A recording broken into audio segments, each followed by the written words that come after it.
Kiranya Tuhan memberkati kita semua dalam sukacita dan damai sejahtera. Amin. Bapak, Ibu, dan Saudara yang dikasihi oleh Tuhan Yesus Kristus, kiranya sukacita dan damai sejahtera di dalam Tuhan menyertai kita semua.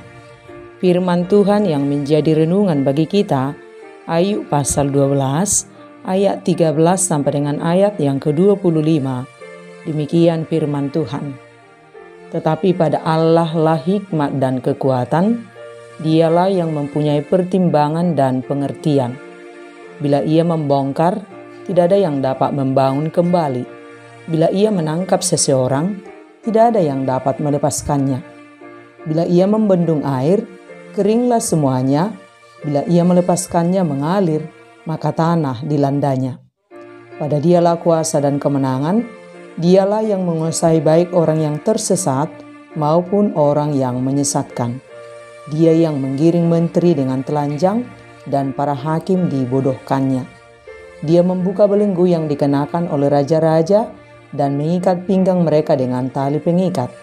Dia yang menggiring dan menggeledah para imam dan menggulingkan yang kokoh. Dia yang membungkamkan orang-orang yang dipercaya, menjadikan para tua-tua hilang akal. Dia yang mendatangkan penghinaan kepada para pemuka dan melepaskan ikat pinggang orang kuat. Dia yang menyingkapkan rahasia kegelapan dan mendatangkan kelam pekat pada terang. Dia yang membuat bangsa-bangsa bertumbuh, lalu membinasakannya, dan memperbanyak bangsa-bangsa, lalu menghalau mereka. Dia menyebabkan para pemimpin dunia kehilangan akal dan membuat mereka tersesat di padang belantara yang tidak ada jalannya. Mereka meraba-raba dalam kegelapan yang tidak ada terangnya, dan Ia membuat mereka berjalan terhuyung-huyung seperti orang mabuk. Demikian firman Tuhan. Bapak, Ibu, dan Saudara yang dikasihi oleh Tuhan Yesus Kristus, dalam segala hal kita terbatas. Terbatas kekuatan kita, terbatas hikmat kita, terbatas pengetahuan kita. Dan dalam perjalanan kita di dunia ini, silih berganti jalan akan kita lalui. Suka duka, sehat sakit, sukses gagal, dan lain sebagainya. Tanpa kita duga, terkadang Tuhan mengizinkan kita melewati pergumulan hidup yang sangat berat, yang tidak bisa kita pahami. Saking beratnya pergumulan yang kita alami, rasanya tak kuat kita melewatinya. Di titik terendah inilah sejatinya kita berserah kepada Tuhan, sebab semua ada di atas kuasa kendalinya. Bukankah semua pergerakan kehidupan semua umat manusia dan segala makhluk ada di tangannya? Dan saat kita diberi jalan sulit, terjal, dan berliku, Dia bukan tidak sayang kepada kita. Dia sedang memberi kita pelajaran tentang kehidupan yang sesungguhnya. Dan hikmat kita tidak akan pernah cukup memahami jalan Tuhan di dalam kehidupan kita. Hanya yang pasti, tidak ada hal yang buruk yang diberikan Tuhan kepada kita. Sebab Dia adalah Tuhan yang maha baik dan akan tetap maha baik sampai selama-lamanya. Kita tidak bisa memahami mengapa kita menghadapi pergumulan hidup yang sangat berat. Dan itulah yang terjadi pada Ayub yang mengalami penderitaan dan kehilangan yang luar biasa beratnya. Meski hatinya bertanya-tanya, Ayub tetap menegaskan kemahakuasaan Allah sebagaimana dalam firman ini. Bila Ia membongkar, tidak ada yang dapat membangun kembali. Bila Ia menangkap seseorang, tidak ada yang dapat melepaskannya. Bila Ia membendung air, keringlah semuanya. Bila Ia melepaskannya mengalir, maka tanah dilandanya. Pada Dialah kuasa dan kemenangan. Dialah yang menguasai baik orang tersesat maupun orang yang menyesatkan. Dan seterusnya. Ayub tidak memahami mengapa Allah mengizinkan dia mengalami cobaan hidup yang amat berat. Ayub tidak punya jawaban. Dan Ayub tidak bertanya-tanya kepada Tuhan. Namun dengan penuh keyakinan, Ayub mengatakan, tetapi pada Allah lah hikmat dan kekuatan. Dialah yang mempunyai pertimbangan dan pengertian. Kita tidak selalu paham dengan pergumulan hidup yang kita alami. Seperti Ayub, kita harus meyakini bahwa Tuhanlah hikmat dan kekuatan. Dialah yang mempunyai pertimbangan dan pengertian. Dia lebih tahu semuanya. Dia tentu pasti memberi kita yang terbaik. Saat kita bergumul, bukan berarti Tuhan sedang membuang kita, tetapi Tuhan sedang memurnikan iman kita seturut caranya dan maunya. Bagian kita adalah menjalaninya dengan berserah kepada hikmat dan kekuatan Tuhan. Sebab banyak hal sulit kita lalui di luar pengetahuan kita, di luar kekuatan kita, di luar pikiran kita. Daripada kita berusaha memikirkan apa yang tidak mampu kita pikirkan, daripada kita berusaha mencari solusi dari ketidakmampuan kita, lebih baik kita berserah diri kepada Tuhan yang Maha Mengetahui, kepada Tuhan yang Maha Mengerti.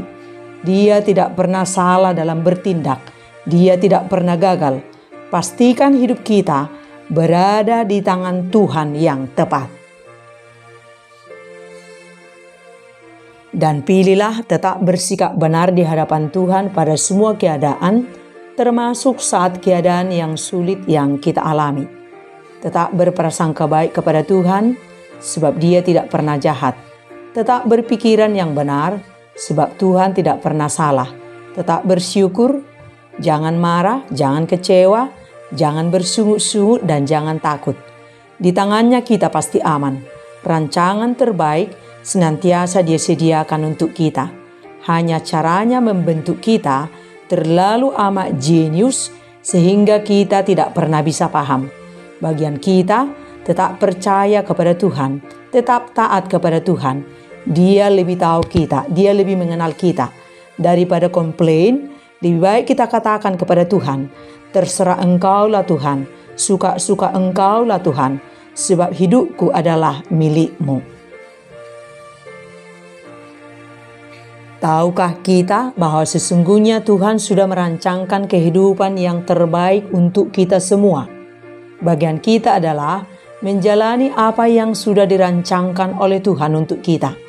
Sekalipun kita sedang berjalan di jalan yang sulit, rasanya hidup kita sudah hancur, tidak ada harapan, asal kita taat dan berserah, dipulihkannya hidup kita jauh lebih baik dari hidup kita sebelumnya. Seperti Ayub, dipulihkan Tuhan dan diberkati 2 kali lipat dari sebelumnya. Rancangan Tuhan tidak pernah gagal bagi orang yang setia kepadanya.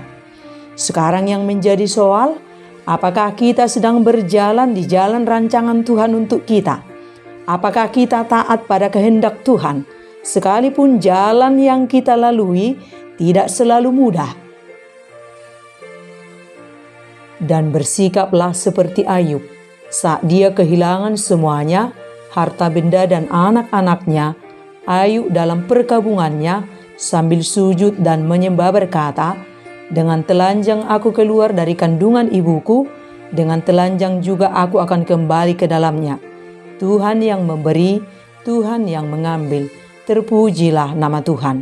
Dalam kesemuanya itu, Ayub tidak berbuat dosa dan tidak menuduh Allah berbuat jahat. Dan Ayub tidak berbalik menyalahkan Tuhan seperti yang dilakukan oleh istrinya. Tetapi Ayub menerima semuanya dengan ikhlas, sehingga dia tetap memuliakan Tuhan dalam kesengsaraannya. Dan Tuhan melihat itu sebagai bentuk kesetiaan yang amat luar biasa.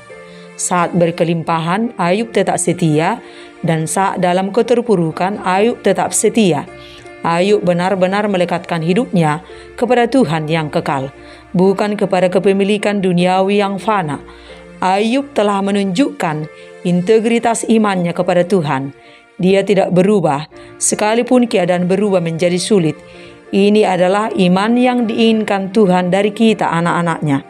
Tetap taat dan setia pada semua musim dan keadaan, sebab Tuhan tidak pernah berubah. Dan sebagai orang percaya, sebagai pengikut Kristus, sepanjang perjalanan kehidupan kita di dunia ini, kita akan mengalami hal-hal sulit di luar kemampuan kita yang tidak mampu kita pahami, tapi kita harus menerimanya. Serahkan hidup kita kepada tangan Tuhan yang Maha memahami semuanya. Dalam banyak hal, kita terbatas. Kemampuan kita tidak terandalkan. Pengetahuan kita juga tidak terandalkan. Bersandarlah kepada Tuhan yang Maha hebat, yang Maha mengetahui semuanya. Dan saat kita mempercayakan semuanya di tangan Tuhan yang Maha hebat itu, sesulit apapun jalan, sampai kita melewati jalan sulit itu, Tuhan akan menunjukkan hikmat-Nya yang ajaib kepada kita, sehingga kita mampu mengatakan, kita tahu sekarang bahwa Allah turut bekerja dalam segala sesuatu untuk mendatangkan kebaikan bagi mereka yang mengasihi Dia, yaitu bagi mereka yang terpanggil sesuai dengan rencana Allah. Seperti Ayub, di akhir semua penderitaannya ia berkata, hanya dari kata orang saja aku mendengar tentang Engkau, tetapi sekarang mataku sendiri memandang Engkau. Sekali ikut Yesus, selamanya ikut Yesus. Amin.